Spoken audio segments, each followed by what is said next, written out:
Hello everyone, আসসালামু আলাইকুম। সবাই কেমন আছেন? আশা করছি সবাই ভালো আছেন। আজকে আমি একেবারে অন্যরকম একটি ভিডিও নিয়ে এসেছি।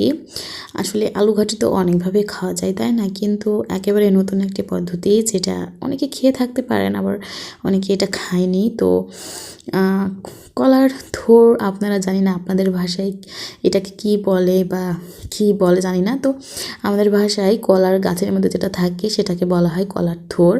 তো এখানে কলার থোড় দিয়ে আজকে আমি আলু ঘাটি করব। প্রথমে কলার থোড়গুলা কষিয়ে নিচ্ছে। এখানে আমি আলু আগে থেকে সিদ্ধ করে রেখেছিলাম।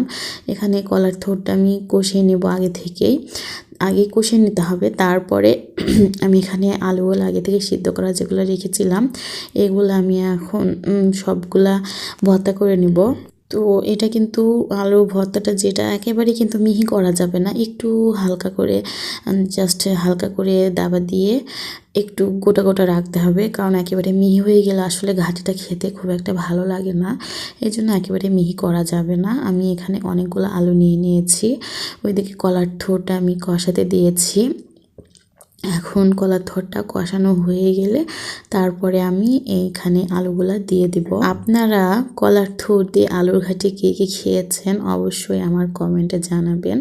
আমি কিন্তু এটা এর আগে বলতে না, বিয়ের আগে আমি কখনো এটা খাইনি। আলু ঘাটি খেয়েছি কিন্তু কলার থোড় দিয়ে কিন্তু কখনোই খাইনি। আমার শ্বশুরবাড়ি এসে আমি এটা খাওয়া শিখেছি। তো খারাপ না, এটা কিন্তু খেতে অনেক বেশি ভালো লাগে। ডিম দিয়ে হোক, মাছ দিয়ে হোক, যেটা দিয়ে হোক, খেতে কিন্তু অনেক বেশি মজা।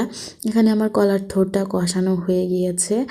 এখন আমি এটাকে আলু যেগুলো ভর্তা করে রেখেছিলাম এগুলো এর মধ্যে দিয়ে দেব। আমাদের এই নওগাঁর ভাষায় এটাকে বলে থোড়, কিন্তু আমার রাজশাহীর ভাষায় এটাকে কিন্তু বলা হয় কাঞ্জিল। তো আপনারা এই কাঞ্জিলকে কে কী ভাষায় চেনেন অবশ্যই বলে যাবেন। তো এখানে আমার কলা থোড়টা কষানো হয়ে গেছে। এখন আমি আলু ঘাটিটা দিয়ে দিয়েছি। এখন এটা দুটো একসাথে এখন কষিয়ে নিতে হবে। এটা অনেকক্ষণ কষাতে হবে, আর একটু পরপরে কিন্তু নাড়া দিতে হবে, কারণ আলু ঘাটি রান্না করার সময় কিন্তু শুধু কড়াইয়ের সাথে লেগে যায়। এই জন্য যাতে পুরো না লাগে এটার দিকে কিন্তু অবশ্যই খেয়াল রাখতে হবে। আর অল্প অল্প করে পানি দিয়ে এটাকে ভালোভাবে কষিয়ে নিতে হবে। আর আমি আজকে এটা মাছ দিয়ে রান্না করব। আমি মাছটা আগে থেকেই ভেজে রেখেছিলাম। আমার বাবু কান্না করছিল, এই জন্য আমি আসলে মাছ ভাজাটা ভিডিও করতে পারিনি। আমি মাছটা কিন্তু আগে থেকে ভেজে রেখেছি।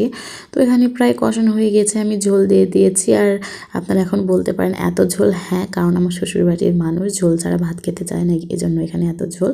তো ঠিক আছে, সবাই ভালো থাকবেন। রান্নাটি কেমন হলো অবশ্যই আমার কমেন্টে জানাবেন। আজকের ভিডিও এখানেই শেষ করছি।